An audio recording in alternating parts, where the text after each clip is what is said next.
Exodus 40.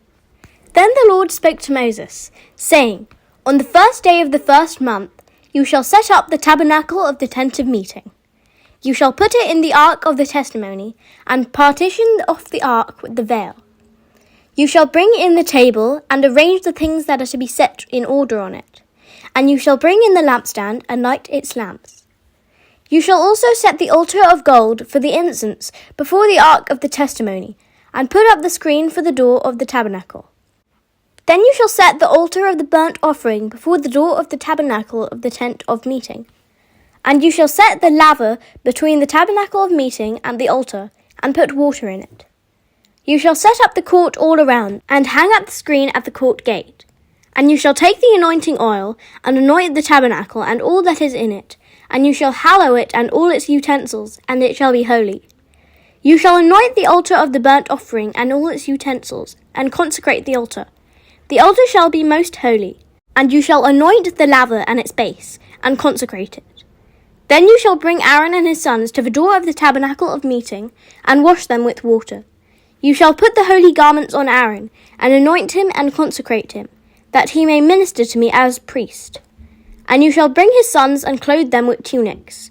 You shall anoint them, as you anointed their father, that they may minister to me as priests. For their anointing shall surely be an everlasting priesthood throughout their generations. Thus Moses did, according to all that the Lord had commanded him. So he did. And it came to pass in the first month of the second year, on the first day of the month, that the tabernacle was raised up. So Moses raised up the tabernacle, fastened its sockets, set up its boards, put in its bars, and raised up its pillars. And he spread out the tent over the tabernacle, and put the covering of the tent on top of it, as the Lord had commanded Moses.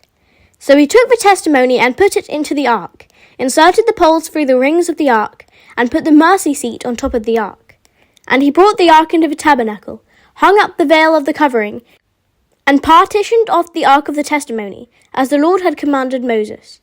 He put the table in the tabernacle of meeting, on the north side of the tabernacle, outside the veil, and he set the bread in order upon it before the Lord, as the Lord had commanded Moses. He put the lampstand in the tabernacle of meeting, across from the table, on the south side of the tabernacle, and he lit the lamps before the Lord, as the Lord had commanded Moses. He put the gold altar in the tabernacle of meeting in front of the veil, and he burned the sweet incense on it, as the Lord had commanded Moses. He hung up the screen at the door of the tabernacle, and he put the altar of burnt offering before the door of the tabernacle of the tent of meeting, and offered upon it the burnt offering and the grain offering, as the Lord had commanded Moses. He set the laver between the tabernacle of meeting and the altar, and put water there for washing. And Moses, Aaron, and his sons would wash their hands and their feet with water from it, whenever they went into the tabernacle of meeting, and when they came near the altar, they washed, as the Lord had commanded Moses.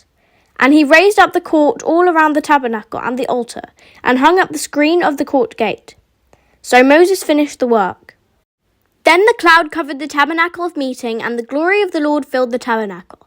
And Moses was not able to enter the tabernacle of meeting, because the cloud rested above it, and the glory of the Lord filled the tabernacle. Whenever the cloud was taken up from above the tabernacle, the children of Israel would go onward in all their journeys.